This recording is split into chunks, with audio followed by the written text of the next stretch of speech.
Welcome to Felony Friday, a presentation of the Lions of Liberty podcast. Here is your host, John Odermatt. Felons, friends, and freedom lovers, it is time for another edition of Felony Friday. This is the weekly podcast that focuses on injustice in the broken criminal justice system. Now, today's show is a follow-up to a prior episode. John Ziegler is my guest today. John was on Felony Friday back on episode 8, where we spent the entire hour-long episode talking about the Jerry Sandusky child sex abuse scandal. I will link to that episode in the show notes for today's show, which can be found at lionsofliberty.com/ff14. I recommend that anyone listening to this show who has not listened to John's first appearance go back and listen to episode 8 first. We are not going to rehash the evidence and all of the interviews that John referenced in the previous time he was on the show, so make sure to go back and listen to that one first if you haven't heard that. Today we'll focus on some questions that I received from listeners to the show, and we'll dig a little deeper into some areas of the case that I feel are important. Some quick background on John. He is a nationally syndicated radio host, a documentary filmmaker, and author. He is the co-host of the John and Leah Show, which airs Sunday evenings, and it's syndicated nationally. He also runs the website, The Framing of Joe Paterno, and that's where you can find links to all of John's interviews and his research related to the Sandusky scandal. John, welcome back to Felony Friday. John, thanks so much for having me, and thank you for your interest and knowledge of this case. Yeah, it's a very interesting case to me personally. As you know, I went to Penn State, and I'm really just seeking the truth, John, and I really appreciate what you have done. Someone who really doesn't have a connection to this case, but has put a ton of time for no financial gain or anything whatsoever into finding out the truth of this case. So I really do appreciate that. And one thing I wanted to talk about first, I know last time, back on episode 8 when you were on, we talked a lot about victim number 2. That's, of course, the Mike McQueary episode.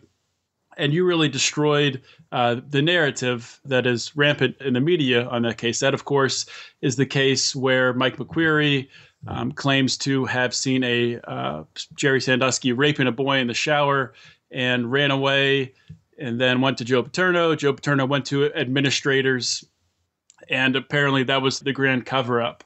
I'm not going to ask you to rehash the evidence there, but one thing I did particularly want to ask you about is the fact that Jerry Sandusky was naked in the shower with a boy. That alone is pretty strange.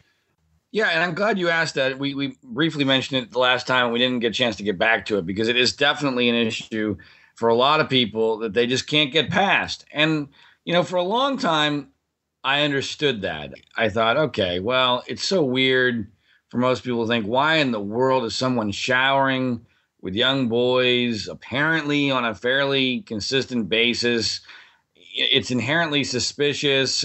And for a lot of people, they just think, believe it or not, John, I've actually had people who say they don't even care if Sandusky ever sexually molested people. That's bad enough. And I'm thinking, really? Okay, well, first of all, it's important to point out that is not why Joe Paterno got fired and Penn State got brought down, because Jerry Sandusky was simply showering with young boys. The reason why that happened was because it was reported in just a matter of a couple of days after a 23-page grand jury presentment was leaked illegally that Mike McQueary had somehow witnessed a rape, an anal rape of a 10-year-old boy, and that either nothing was done or that somehow there was a cover-up of that. That's what facilitated all of this. It's what facilitated the firing of Joe Paterno, Graham Spanier, effectively Tim Curley and Gary Schultz, their indictments. And obviously, it also facilitated the arrest of Jerry Sandusky and I believe his conviction. It's all about McQueary. I mean, McQueary drives all of this. And before I get to my theory on the showering, it's important to point out, especially for those who aren't that familiar, just the bullet points of why the McQueary story doesn't hold water. First of all, he never tells anybody anything about a sex act for 10 years.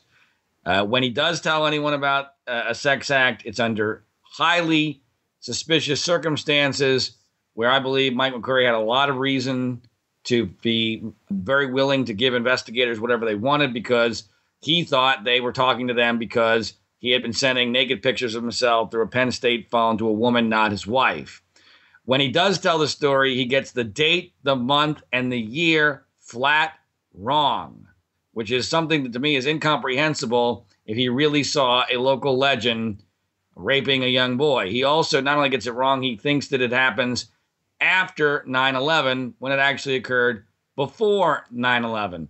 But more important than anything else, we have an enormous amount of information about the boy who was in the shower, the so-called victim 2 that you've already referenced. His name is Alan Myers.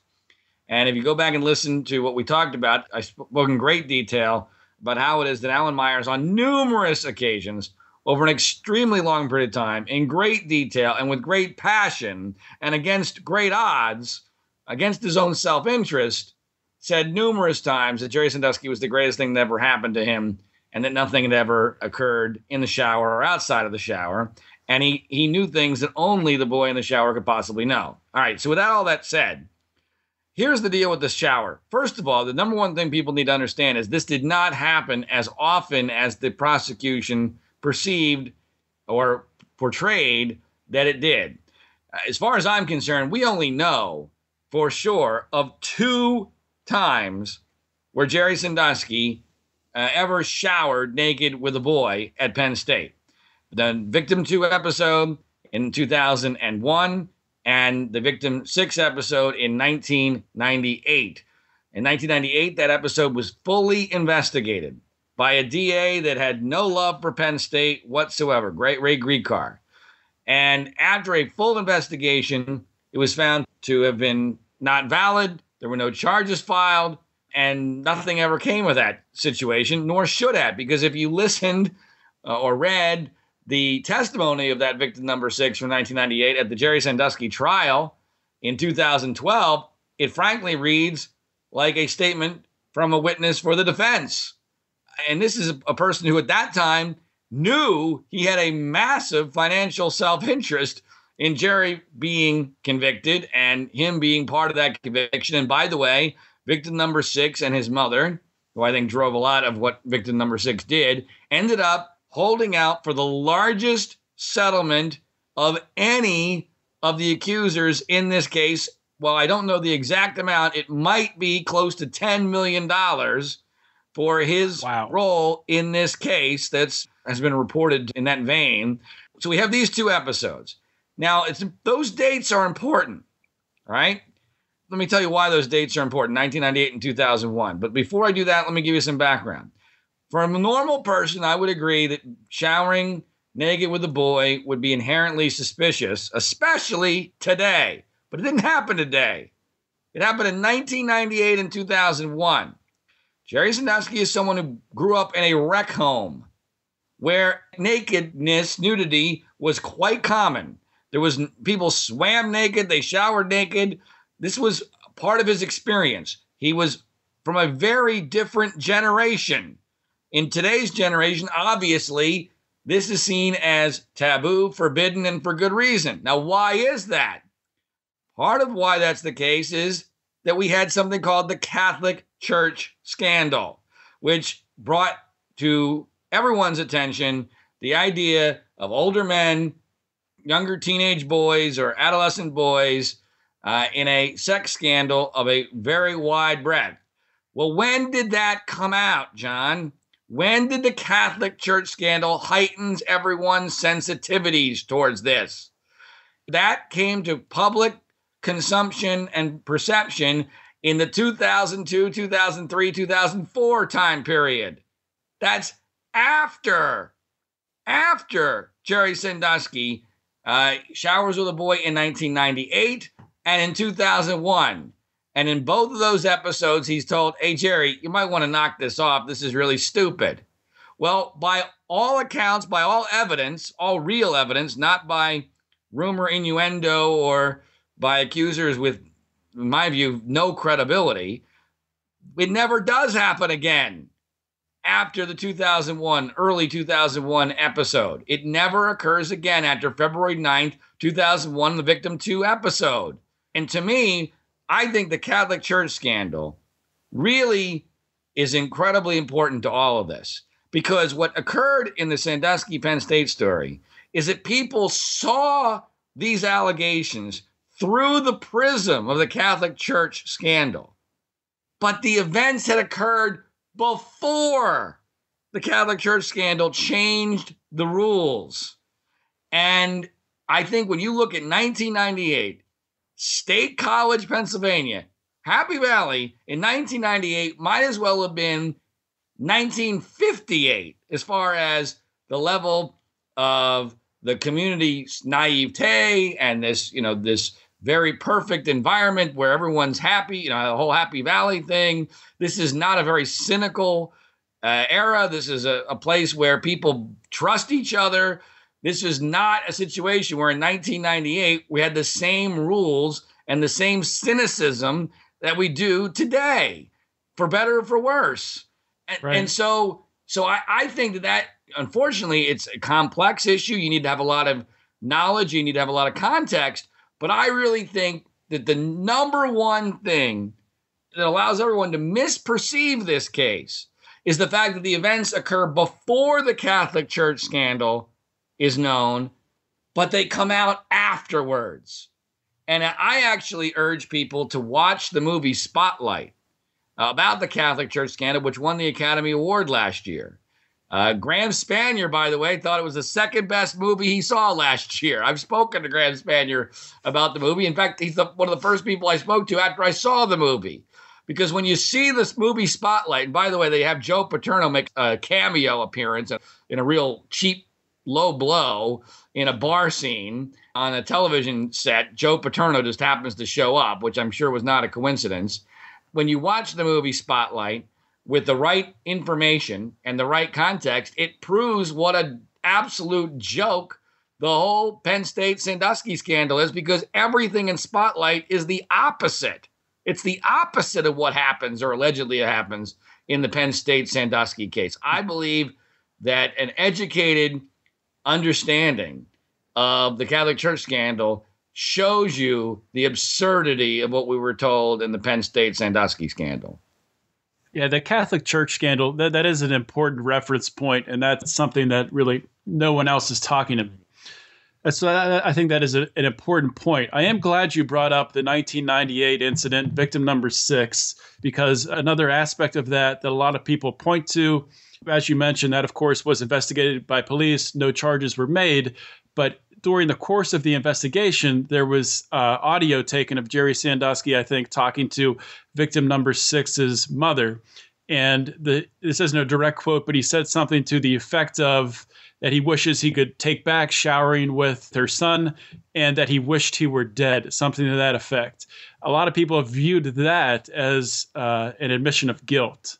Yeah, I find this fascinating. And when Dottie Sandusky and I did our interview with Matt Lauer a couple of years ago from her home, Lauer was really hung up on this. And I guess I had just misperceived or underestimated just how much people wanted to cling on to this alleged piece of evidence. And I mean, you know what, John? In a way, I think it's almost an indication of how pathetic the case against Sandusky is, that this is what you have to latch on to.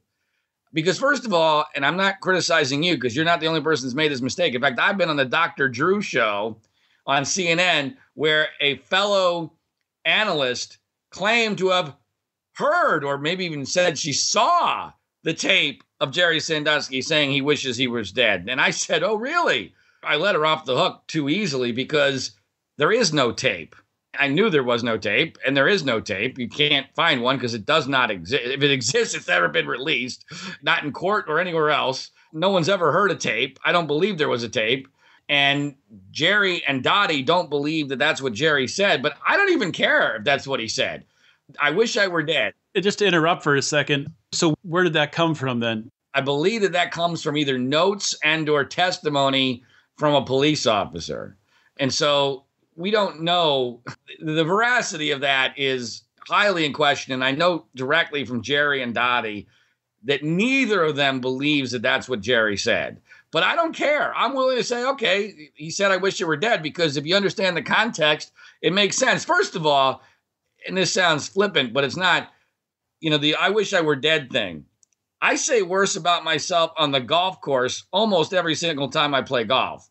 So the idea that somehow I wish I was dead is an admission of guilt is absurd to me. And by the way, let's do the logic on this admission of guilt. See, I wish people would be consistent. Oh, so you're saying that Jerry Sandusky effectively confessed back in 1998 to the mom of victim number 6. But all these years later, while he's in prison now and he's been convicted and publicly is deemed to be the worst human on the planet and has no chance of getting out, he's 100% maintaining his innocence. How does that make any sense? It's a good point. How does that make any sense if he's confessing allegedly in 1998? But let's go back to the context. Here's what Jerry thought had happened. Jerry thought that this young boy, victim number 6, had cancer. He was told he had cancer, I believe, by the mother. And Jerry thought that this kid was somebody that he could help, and that for whatever reason, they're in the shower, he lifts him up to get the shampoo off of his hair. There's no allegation of a sexual act or contact at all. As I already mentioned, victim number 6, in his testimony, it sounds like he's for the defense. He says he never thought of it as being sexually assaulted until other people told him after the fact. And most importantly, John, the relationship that occurs after this alleged episode, and frankly, I am sure that this episode was nothing. In fact, if you go to YouTube, there's an hour-long conversation I have with Jerry Sandusky about this very episode. Almost an entire hour just about this from prison, where I surreptitiously recorded the whole thing. Jerry doesn't even know for sure he's being recorded. In fact, that was against the rules of the prison. I grill him on every aspect of this. And if you just listen to it, both from a factual standpoint as well as just his attitude, it's very much like if someone had been pulled over for speeding, going, 50 miles an hour in a 45 mile an hour per hour zone, gotten a warning, and that was it. I mean, that's the level of urgency of this case. And frankly, I think the facts bear that out. So if you look at the relationship afterwards, here's the key moment, John, to me, that blows apart the notion that 1998 was anything nefarious. So Jerry retires. It's important to point out, 2 football seasons after this, not the one right after, 2 seasons later, all right? So in the end of the 1999 season, the 98 episode occurs in the spring of 98. We're now in the late fall of 99, the second season that Jerry is coaching. It's his last home game against Michigan. And of course, it's a big game. It's against Michigan. It's Jerry's last home game. He's got no tickets to give out to anybody. And as he's on his way to the game, the mom of victim 6 flags him down and begs him to get her son into the game with him. And Jerry figures out, using one of the ball boys, I believe, or one of the equipment people, a way to get him on the sideline for that game. Now, this is the mom who is the catalyst for this entire episode being seen as nefarious. This is the same mom who thinks that Jerry Sandusky sexually molested her boy, or wanted to molest her boy, a year earlier in the shower. This is the same boy who, for the next decade plus, Jerry Sandusky will treat so much like a son that on Thanksgiving and Father's Day, back in 2010 and 2011, this boy, now man, sends loving text messages to Jerry Sandusky. Happy Father's Day, Jerry. Love you. Great things still to come. Which I think is a direct quote. This is many years later. And by the way, the same woman, the mom, who believes somehow that Penn State covered this up, and that's what she told Sarah Ganem the day before Joe Paterno got fired. I mean, she is a key person to why Joe Paterno got fired, because she gets quoted anonymously by Sarah Ganem in an article that Tuesday morning that goes everywhere. ESPN obsesses about it. It's almost every 10 minutes they're reporting about it on the Tuesday morning. where Joe Paterno's press conference ends up getting canceled, and the next night he ends up getting fired. She's the one alleging that Penn State covered up the abuse of her child, right? Well, what the media won't tell you is, well, after that, she sent not one, but two of her daughters to go to school to where? Penn State.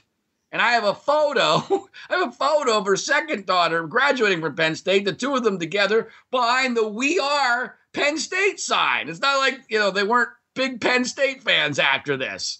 It's absurd. It was a money grab. Let's talk for a minute about, not to get off course here, but I think pretty much any direction you go from here is important. Let's talk for a minute about Sarah Ganim. For people that don't know, she was a reporter that essentially broke the Sandusky scandal, reporter for the Patriot News, and she won a Pulitzer Prize in 2012 for her work on the Sandusky scandal. So Sarah Ganim, you're saying that did she contact the mother of victim 6 to get that information, or do you know how that worked? Yeah, well, from what I've been able to gather, it's very clear that she knew. I love that the media narrative about Sarah Ganim is that she's this amazing reporter, right? It's important to point out that she had graduated from Penn State like 2 years before. 3 months into her job with the Patriot News, she ends up breaking the story of this grand jury as effectively a rookie reporter. So either she's a savant or somebody was handing her information. Well, in the years that have happened since, she hasn't broken anything and has done nothing of note. And frankly, having read a lot of her reporting, which is piss poor in my view, it's very clear that she was handed information, either directly by the prosecution or secondhand by the prosecution. And I have some theories as to who it could have been. But the reality is that it's obvious that that's what happened. And it's obvious. I even remember thinking at the time, wait a minute. So 3 days after a grand jury, which is supposed to be as secret as they get, right?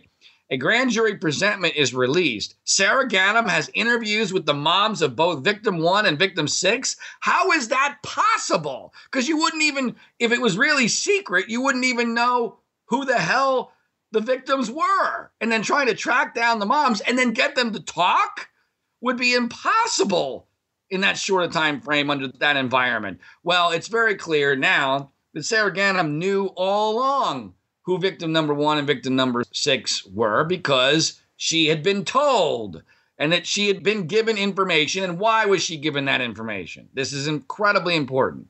The only logical explanation for why she was given this information by either the prosecution or someone friendly to the prosecution, which is effectively the same thing, is that the prosecution knew their case sucked and they needed more accusers. They needed more evidence, and they became convinced. That their case was real, but that they needed to break the ice. They needed to shatter the cover-up. And if they just got it out into the public, the walls would cave in, people would come out of the woodwork, much like they did with the Catholic Church. Again, I think this is incredibly important. And this is what happened with that movie Spotlight at the end of that movie, that people would come out of the woodwork if they just made it public. So effectively, the prosecution did use Sarah Ganim as a Craigslist ad, looking for more accusers.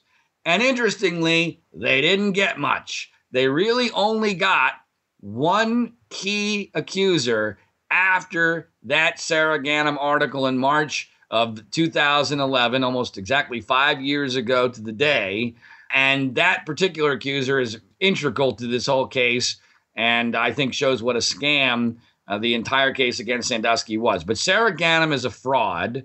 Sarah Ganim was handed information because the prosecution knew their case was weak. They had had a grand jury for over 2 years that had gone nowhere, had not issued any indictments, despite the fact that Aaron Fisher, victim number 1, had testified twice at that point and was so unimpressive they couldn't get an indictment. They knew about Mike McQueary at that point, interestingly, but they still couldn't get an indictment in March of 2011 when Sarah Ganim makes that article. So Sarah Ganim, like the rest of this case, John, is the exact opposite of how the media portrays her. She is no heroine. She is actually a stooge for the prosecution, and it's very obvious from anybody who looks at this objectively. Another aspect of the media coverage that people have asked me about after your last interview was Jerry's appearance on CBS with Bob Costas.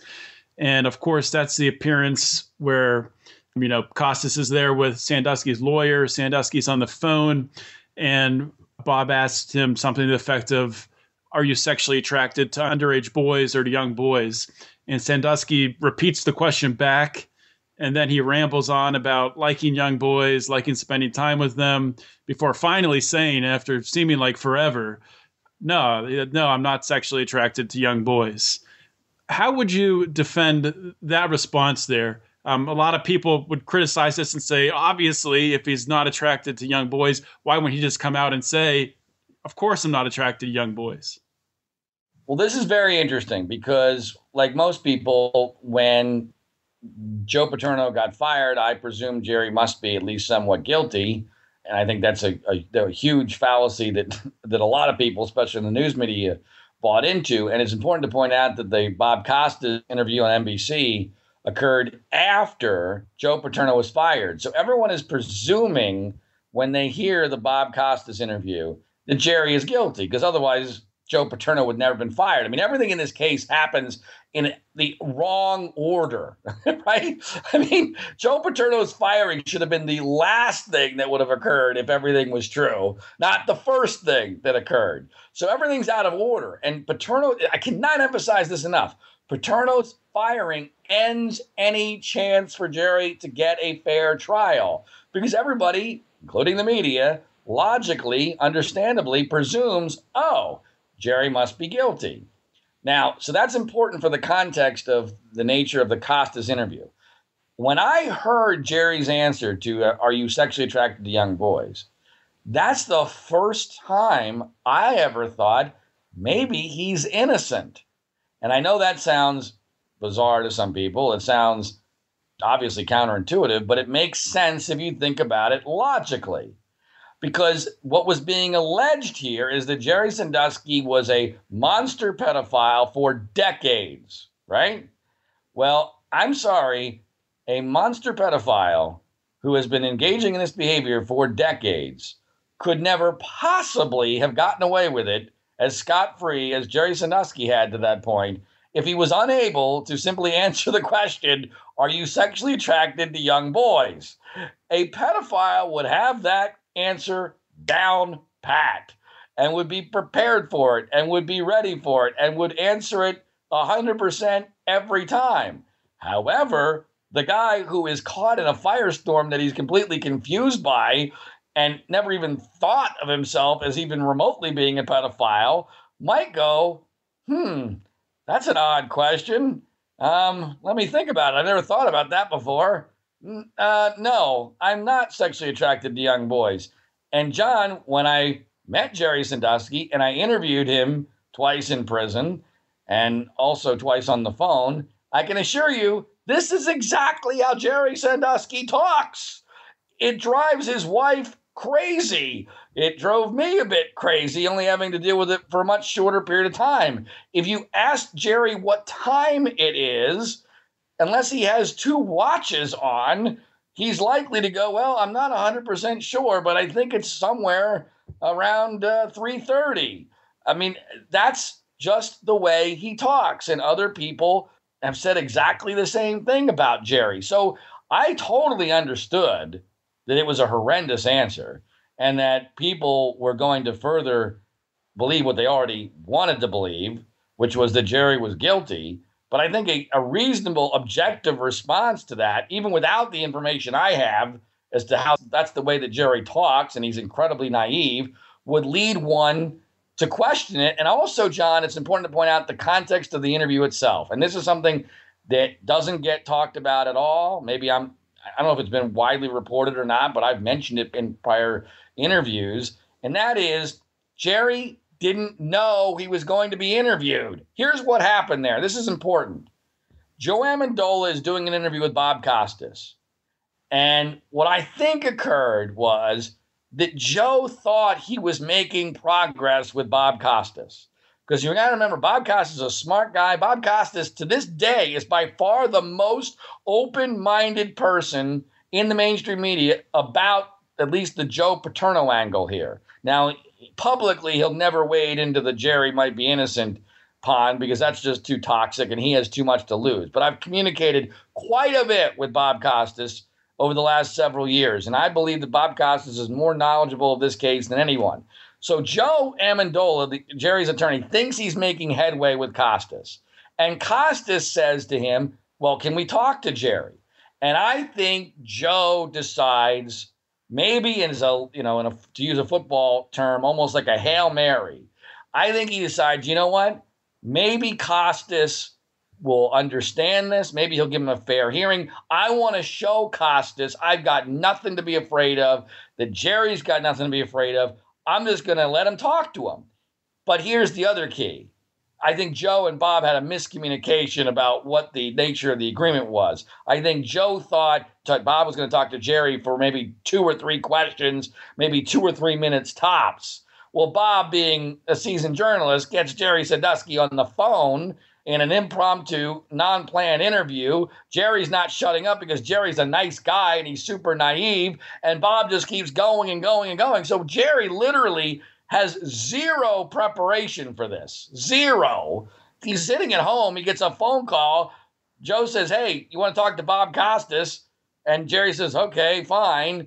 And, the rest is history. So I think the context there, like in all aspects of this case, is important because this was a colossal error by Joe Amendola to do this on the phone without preparation. But I think it was born out of confidence. Think about it logically. If you're Joe Amendola and you have got a guilty client, you don't do that in a million years. You only do something like that if you've got an innocent client and it just happened to backfire. Was this also, looking at the time frame, right after victim 2 had showed up at Joe Amendola's office? That's a really important point. I'm glad you brought it up because I think that's why Joe got very confident. That is a really important point. Because if you put yourself in Joe Amendola's mindset, he has the statement from victim 2, obliterating Mike McQueary at that time. He tells Bob Costas he's got the statement from victim 2, obliterating Mike McQueary's story. So I think that's probably one, why Joe was confident. 2, probably why he probably saw Bob's eyes light up like, really? And he probably saw that this was a situation where maybe we can turn this thing around. But we got to get it done now. Well, it was, like I said, a Hail Mary that got intercepted. And then, of course, after that interview, victim 2 flips with the help of state college attorney, not the help, I think the manipulation of state college attorney Andrew Shubin, and does not testify at trial and later gets paid $3 million by Penn State. But that is an incredibly important point for the mindset of Joe Amendola and Jerry Sandusky, by the way, when they agree to a couple of minute phone conversation with Bob Costas, which turns into something very different. They were very confident at that moment because they had victim 2's statement. But of course, after that, all hell broke loose.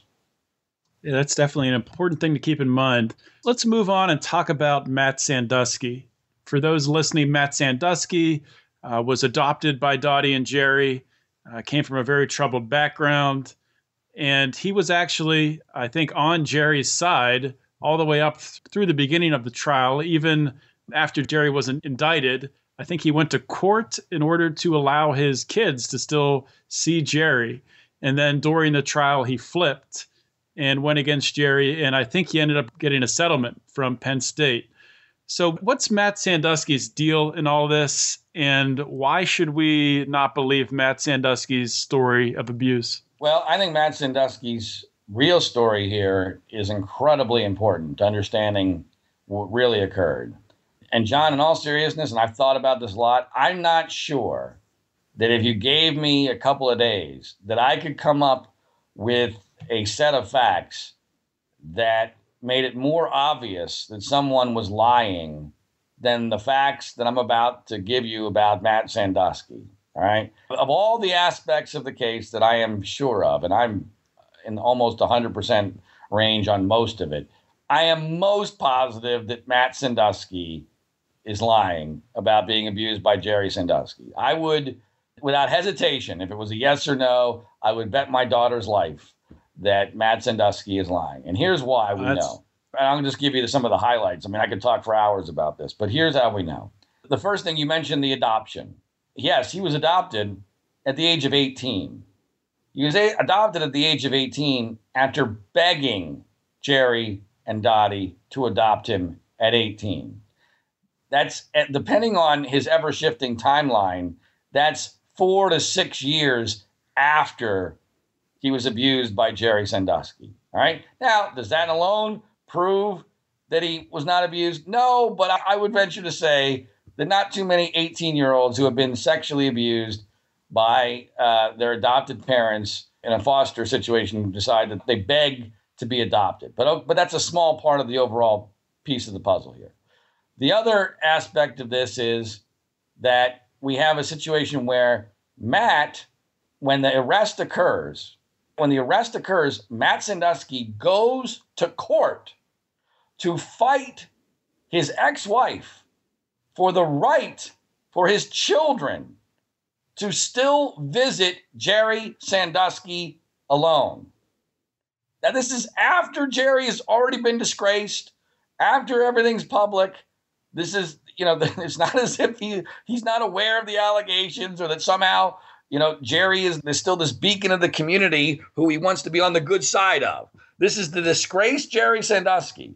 And Matt fights in court. I have the court records. I've posted them at framingpaternal.com that show that he fought his ex-wife in court so his kids could see Jerry.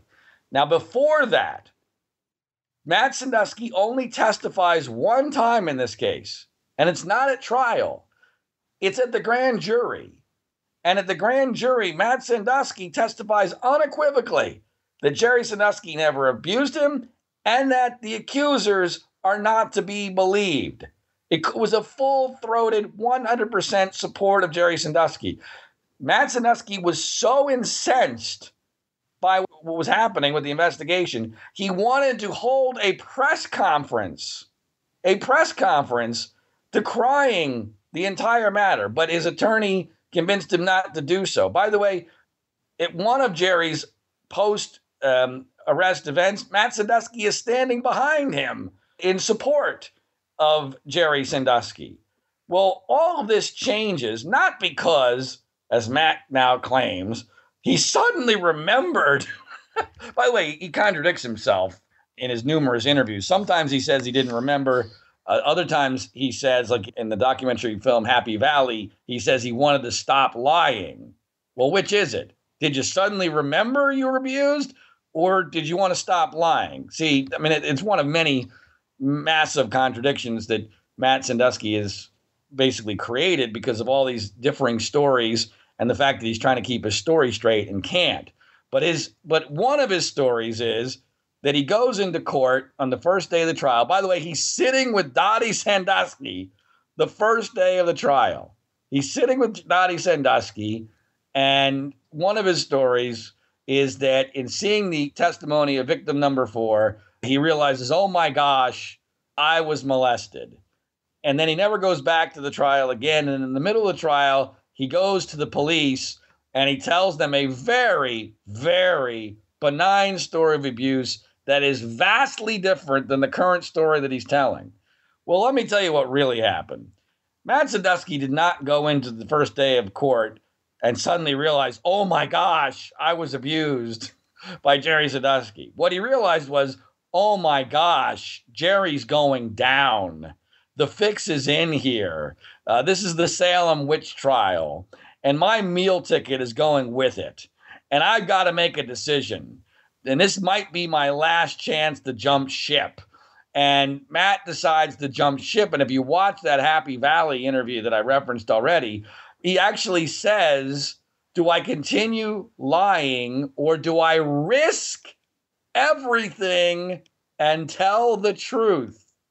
Well, what exactly were you risking, Matt Sandusky, at that moment when you decided to go flip and become an accuser in the middle of the trial? If you were really abused, there's nothing at risk because you're leaving a family that sexually abused you and facilitated your sexual abuse.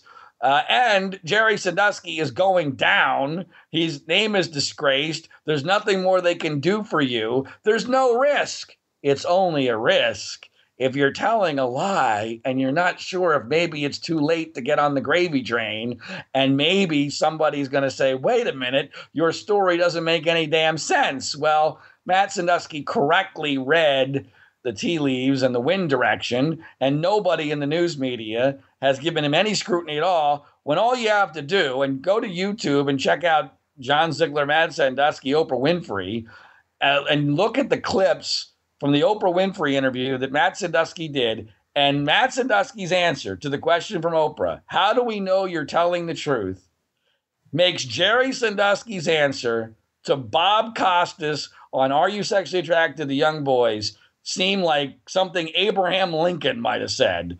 It is absolutely a joke. He's deer in the headlights. He's proverbially sweating. He's changing the subject every second. He's never answering the question. He's obfuscating. He is toast. It's a complete meltdown.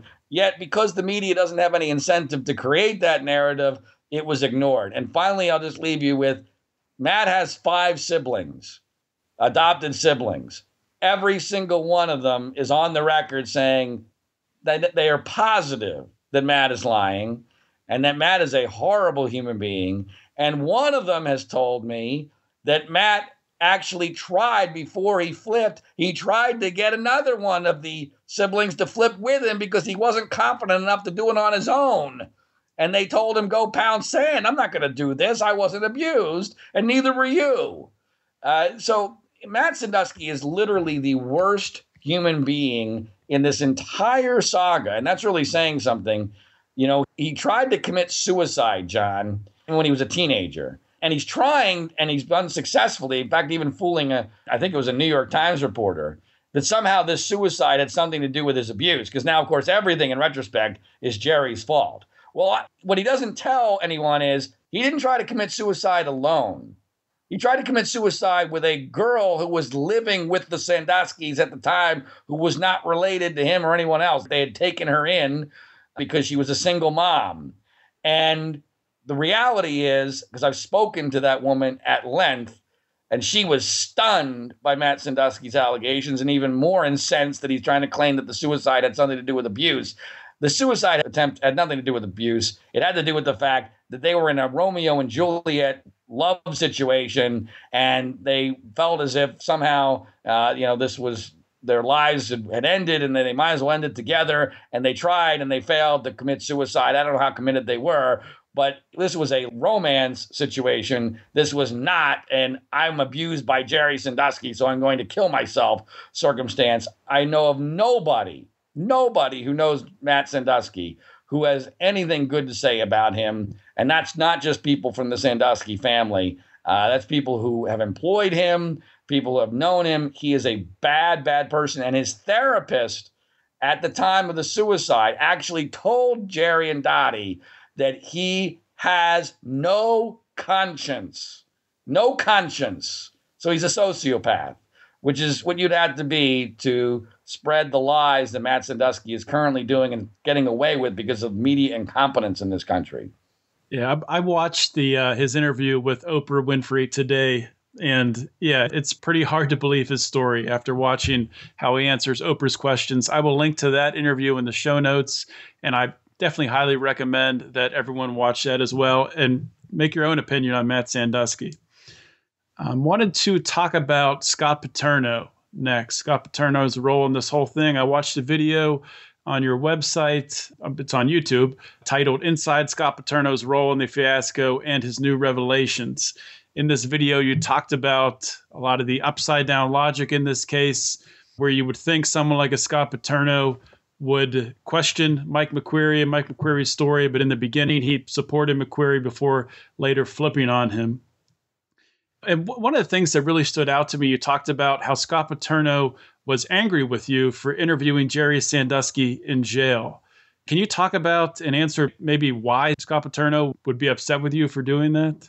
Well, thank you for asking about Scott Paterno, because for people who don't understand the intricacies of this case, and that's the vast majority of people, and especially in the media, they can never get over how or why it is that Scott Paterno, Joe Paterno's attorney and advisor, PR advisor, and his son on all of this is positive, at least in his public pronouncements, that Jerry Sandusky is guilty, right? Because in their logic, well, if Jerry's innocent, that's good for Joe Paterno. And if it was true, then Scott Paterno would certainly be at least allowing that to be questioned, if not championing that idea, right? Because it's in his self-interest, right? You would think so, yeah. Right. You would think that, except that's not true. It's not remotely true. And Scott Paterno is the person who I think is most integral to understanding the inner workings of what really occurred here and why everything went down the wrong path. And frankly, one of the many, I've made a lot of mistakes in the last 4.5 years pursuing the truth in this case. The biggest mistake I made was giving Scott Paterno too much credibility and not understanding where Scott Paterno was really coming from. Because Scott is literally, John, the only person I have spoken to close to this case who believes that Jerry Sandusky is guilty. He's the only one. The only one. Now, why is he the only one and how is the only one? That's the key to understanding how this all happened. And it's a little bit involved, but I'll try to give you the quick story because it's really important. All right. Here's what happens with Scott Paterno. Scott Paterno did not know Jerry Sandusky at all, which is really important. Obviously, Joe and Jay Paterno knew Jerry Sandusky very well. Jay Paterno, I believe to this day, knows Jerry Sandusky is innocent, but cannot say it publicly because it's so toxic and because it's not the family policy.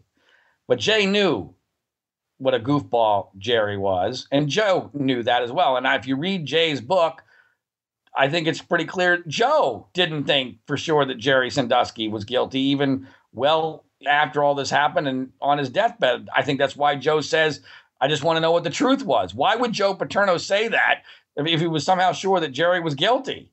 That to me is the statement of a man who does not believe that Jerry was guilty.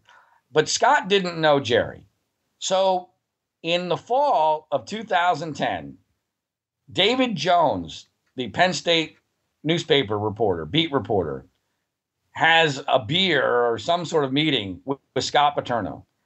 And he effectively, and I'm paraphrasing here, we know this from tweets now from Scott Paterno and piecing together other pieces of information that were reported from Jones and other Patriot News reporters at the time.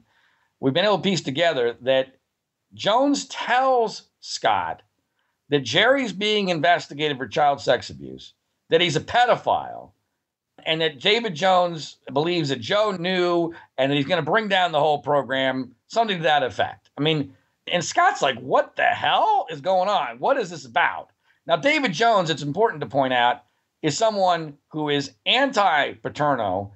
And if you remember the Rashard Casey case, the quarterback for Penn State, who right just before the Mike McQueary episode, oddly enough, got involved in a situation with a police officer where he was charged with assaulting a police officer. Well, it turned out to be total garbage.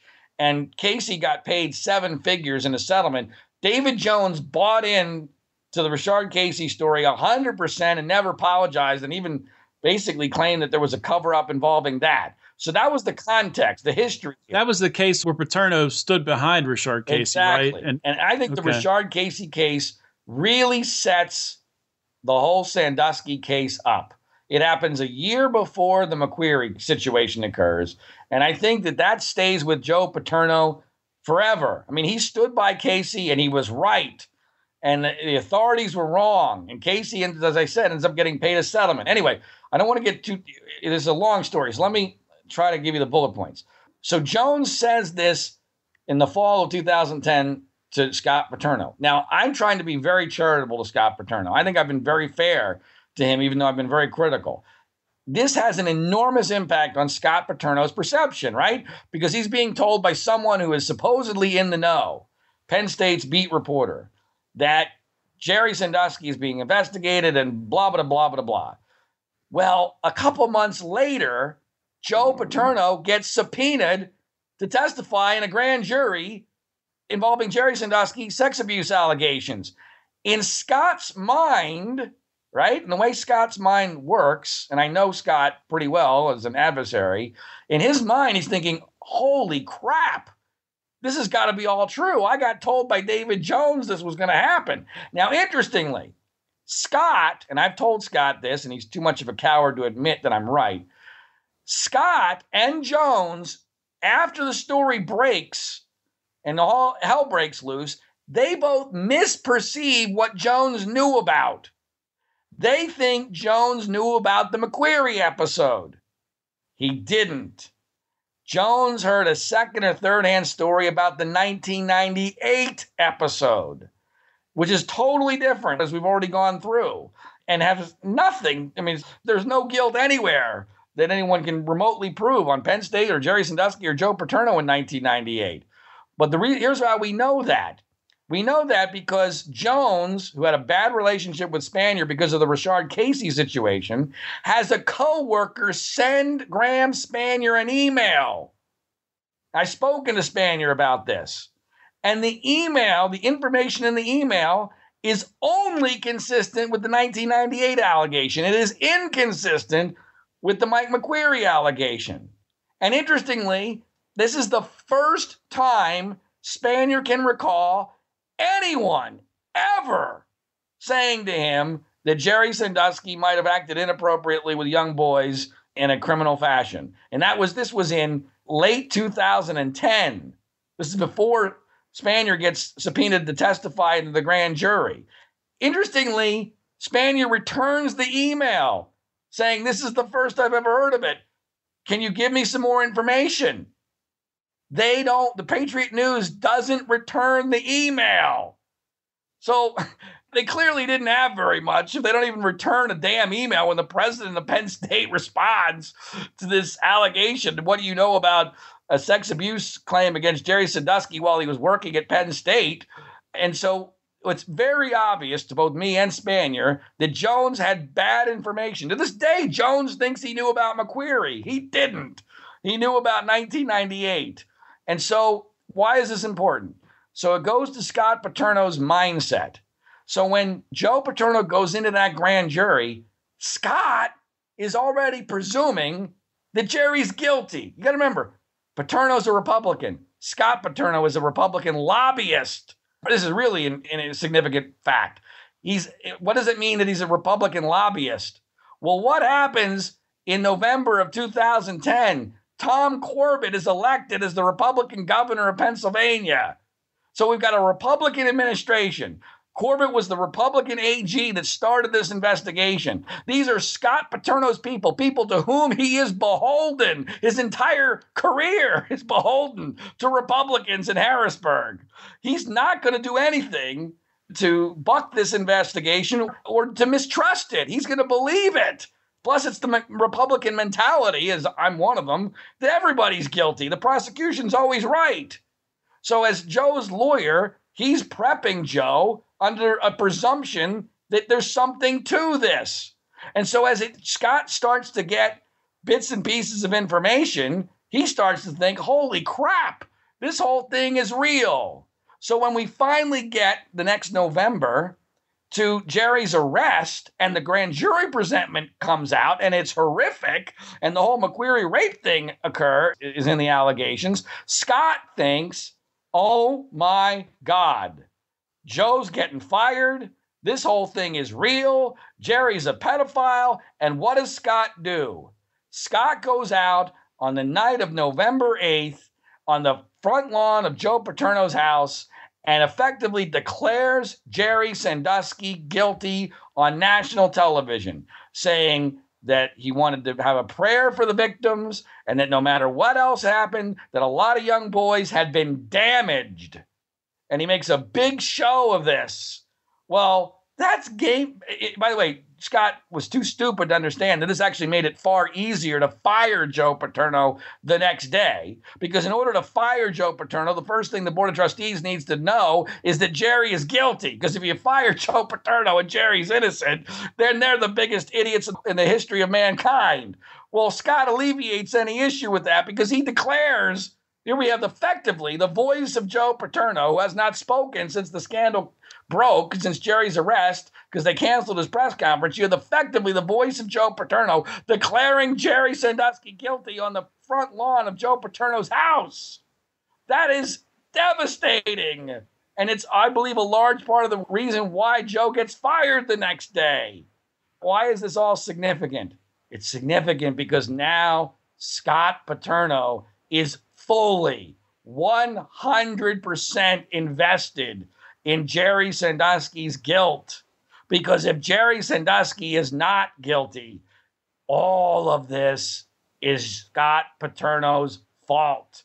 He not only convicted an innocent man, he allowed a scandal that should have been a big nothing burger to destroy his dad's legacy and maybe even kill him. So Scott has an enormous amount on the line here for Jerry to be guilty.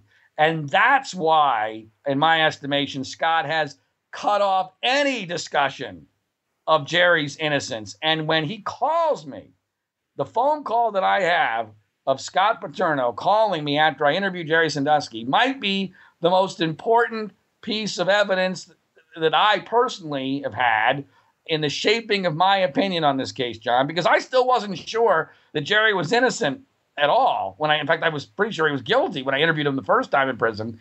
But Scott's reaction was so over the top, so vitriolic, so profanity-laced, so emotional, so lacking in any substance, so lacking in any rationality, that in retrospect now, I am positive the reason Scott reacted that way to me, without asking you would think, John, that if your father had had his life destroyed in this episode, and the first time that the guy who caused it all had been asked serious questions in a way that was intended to exonerate Joe Paterno, that was my whole purpose for interviewing Jerry Sandusky. You'll think he'd want to know what he said. Right, you would want to know what he said. Exactly, thank you.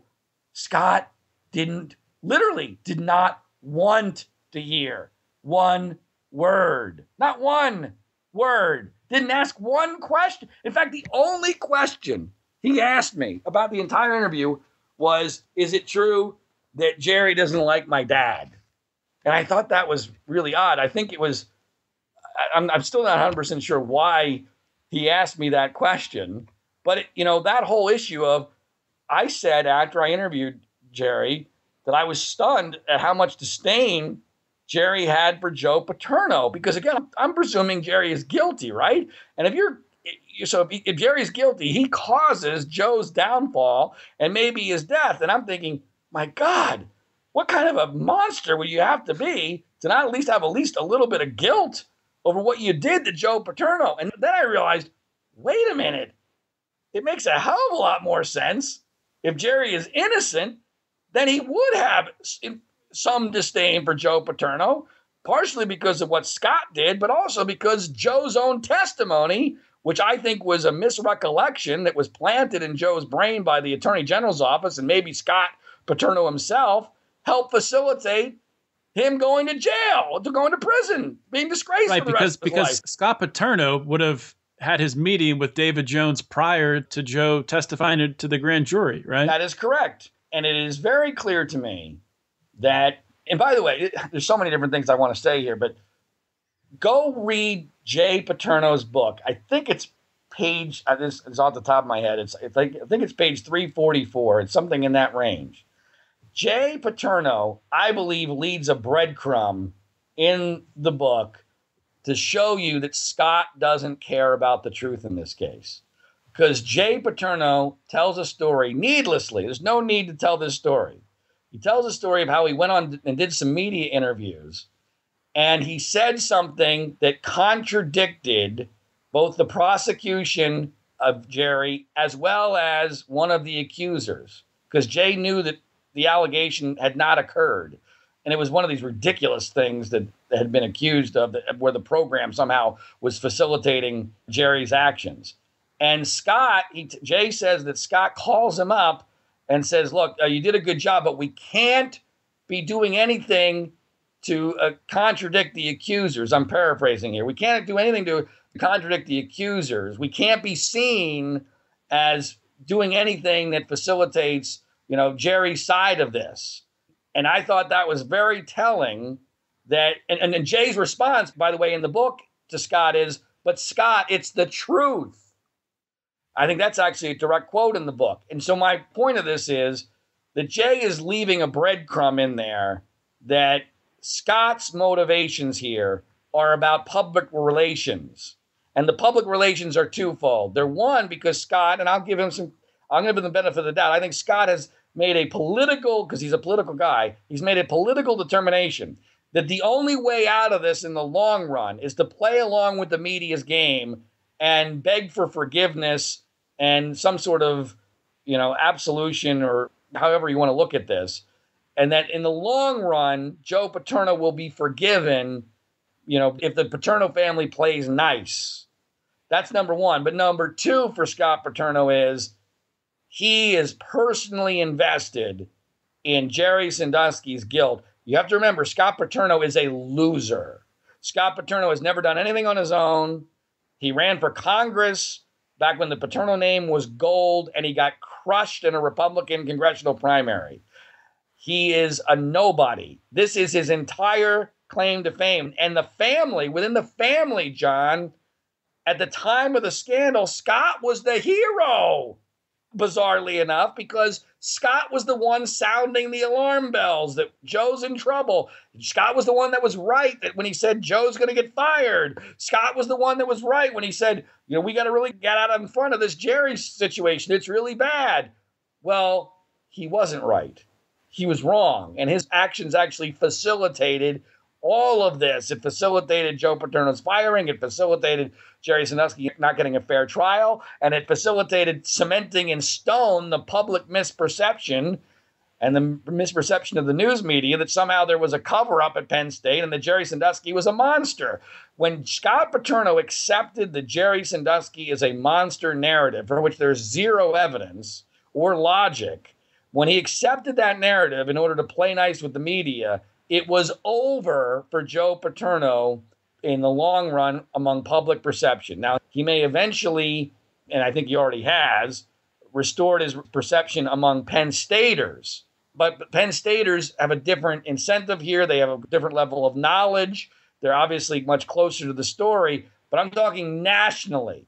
Joe Paterno's name will never, ever, ever, ever be restored unless somehow Jerry Sandusky is exonerated. And Scott Paterno has made that nearly impossible because, understandably, specifically members of the news media will never, ever get past how or why Scott Paterno wouldn't be screaming for Jerry Sandusky's innocence if that was the case. And I've just explained to you why that is. That's really amazing, John. And we shouldn't be surprised that a lobbyist like Scott Paterno would be lying for his own personal gain, even not having the foresight to see that it's damaging his own family name.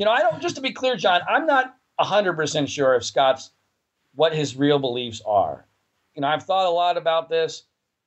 The anger that he has shown to me is very irrational. He is off the charts.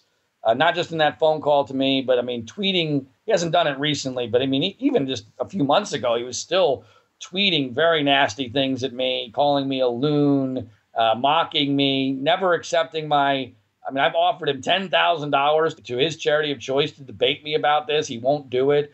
He never talks about the facts. He never talks about substance. I think it's quite possible that at the very least, deep down, I think Scott has suspicions that I'm right. And I think that drives him crazy. That's the most logical scenario here. Otherwise, if he really thought I was a loon, John, he would have forgotten about me a long time ago. You would think so, yeah. Instead, he's actually tweeted lies about me on the anniversary of his dad's death. Now, if you want to talk about being inside someone's head, I'm inside Scott Paterno's head about as much as anyone can get. And it's probably because deep down he knows I'm probably right.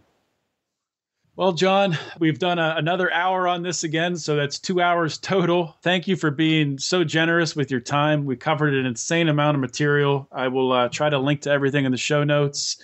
And thank you again for trying to seek the truth here and for the incredible amount of research and time that you've put into uncovering the truth. Well, John, I really appreciate you actually being open-minded enough to, ask objective and good questions on subject matters that are important in a way where people can decide for themselves. But I can assure you, this is not a suspicion I have. I want to make that clear. This is not it was unfair, it was reasonable doubt, it was due process failed, it was a Salem witch trial for a guilty man type of situation. All those things are important, but they wouldn't drive me to devote my entire life basically and destroy my career to try to get to the truth of this matter, especially for people I don't even really like. I mean, I clearly hate Scott Paterno. I lost a lot of respect for the Paterno family for the way they've handled this. I battle with Jerry and Jerry Sandusky all the time. I have very extreme disagreements with them and their current attorney. I'm not a really big fan of Jerry Sandusky. I think he's a naive guy who can be really stupid at times, who probably had the best of intentions and got into a perfect storm that he never understood. And to this day, I don't think he fully understands the perfect storm that he faced. So I just hope people understand that I wouldn't be doing this if it wasn't an issue of total innocence, and I wouldn't be doing this if I wasn't positive I'm right. And I think anyone that looks at the facts objectively will realize that I am right. Well, thank you again for your time, John. Have a great day. You too, John. Be sure to subscribe and rate the Lions of Liberty podcast on iTunes and Stitcher. Now, there has never been a more important time to subscribe to the Lions of Liberty podcast, because if you subscribe right now, then you will be guaranteed to get the next episode of the Lions of Liberty podcast in your feed. And this Monday's episode is not just any episode, because the guest on this Monday's show is none other than the good doctor himself, Dr. Ron Paul. That's right, ladies and gentlemen. Mark Claire will be interviewing Ron Paul this Monday, 4/11, on the Lions of Liberty podcast. And hey, guys, be sure to check out the show notes for today's show, where I will link to framingpaterno.com, that's John Ziegler's website, and everything else that John cited during the course of today's interview. You can find the show notes for today's show at lionsofliberty.com/FF14. Now, guys, as I said after my first interview with John Ziegler, I don't take this topic lightly. Child rape is horrifying, but we can't allow the emotion of the crime to stop our search for the truth. And if Jerry Sandusky did 1/100th of what he was convicted, then he deserves to rot in jail. Now, I understand that 99% of the public long ago put this case to rest and believes that there is zero doubt that Jerry Sandusky is guilty, and there is zero doubt that Joe Paterno covered up for his crimes. Despite the fact that there is no evidence to support the latter. There's no evidence to support a Joe Paterno Penn State administrator cover-up. But after talking with John Ziegler for more than 2 hours about this case, I'm starting to doubt that there was even anything to cover up. Now, before I really started purposefully researching this case, and prior to speaking with John Ziegler about this case, I was 100% sure of Jerry Sandusky's guilt. There was not a doubt in my mind. But now, after interviewing John Ziegler for more than 2 hours, spread over 2 episodes, I think it's possible that Jerry Sandusky is indeed innocent. As crazy as that sounds, to say it out loud, I think it's possible. I'm not ready to proclaim his innocence because I don't know that he's innocent. But if you listen and read the incredible amount of content that John Ziegler has put together, then you would have to be dead to not begin to question some of the convictions against Jerry Sandusky. I encourage everyone to check out John Ziegler's work and to come to their own conclusions after looking at it intensely and purposefully themselves. Thank you, everyone, for listening. If you have any questions, be sure to email the show, Felony Friday at lionsofliberty.com. Be sure to follow the Lions of Liberty on Facebook and Twitter, and you can join our private Facebook group, the Lions of Liberty Forum. Simply search Lions of Liberty Forum on Facebook. The group will pop up, and we will let you right on in. As long as you're not some crazy-looking person in your profile pic, we'll probably approve you right away. Thank you, everyone, for listening again today, guys. I really do appreciate it. This is John Odermatt signing off. Always remember to keep your head up and the fires of liberty burning.